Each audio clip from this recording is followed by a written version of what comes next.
Salam sejahtera bagi kita semua. Saya Terry dari KPI 6, jurusan Multimedia. COVID-19 merupakan sesuatu hal yang sudah menghantui kita selama ini. Entah di TV, entah di koran, entah di media sosial, dimanapun. Karena COVID-19 adalah masalah global yang sedang kita alami sekarang. Berdasarkan data tanggal 9 Mei 2020, jumlah pasien corona positif di Bali sebanyak 306 orang.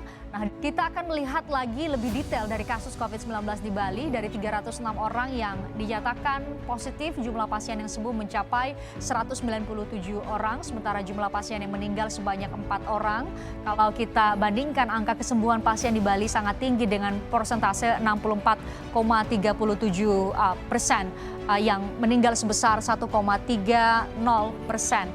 Nah, Bu Sri, dari pengalaman Anda beberapa waktu ini, selain kecepatan untuk mendeteksi mereka yang positif COVID-19, faktor apa lagi yang menurut Bu Sri bisa menekan penyebaran COVID-19, katakanlah di Bali?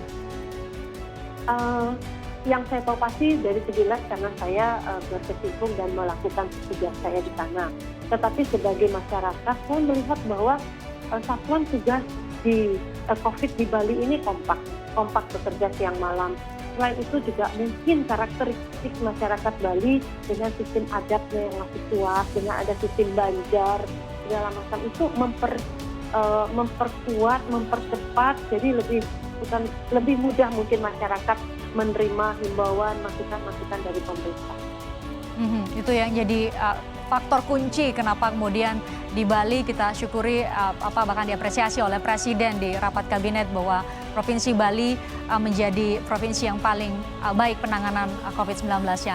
Bu, terima kasih sudah berbagi bersama kami, Ketua Tim Lab Pemeriksaan COVID-19 Ibu Ninyoman Sri Budayanti sudah berbagi bersama kami di Kompas Petang. Di Bali awalnya COVID tidak terlalu meledak, namun sementara itu kasus positif COVID-19 di Bali mengalami peningkatan sejak beberapa pekan terakhir dan akibatnya ruang perawatan khusus pasien COVID-19 di rumah sakit penuh. Bahkan pihak rumah sakit sempat menutup IGD untuk pasien umum lantaran ruangan digunakan untuk merawat pasien positif COVID-19.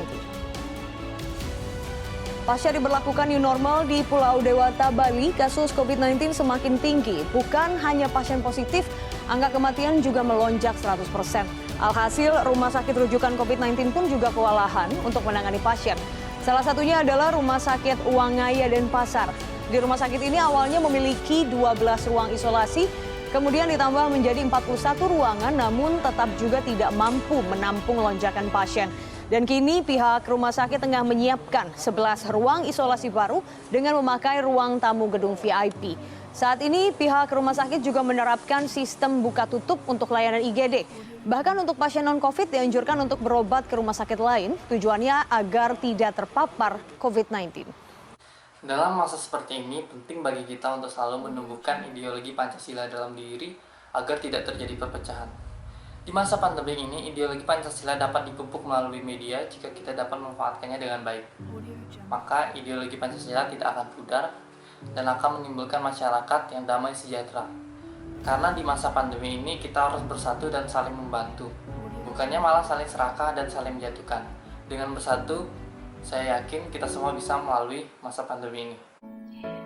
Tuhan memberikanmu hidup bukan karena kamu membutuhkannya, tapi karena ada orang-orang lain yang membutuhkanmu. Satu hal sederhana yang kamu lakukan bisa berarti segalanya bagi dia yang membutuhkan.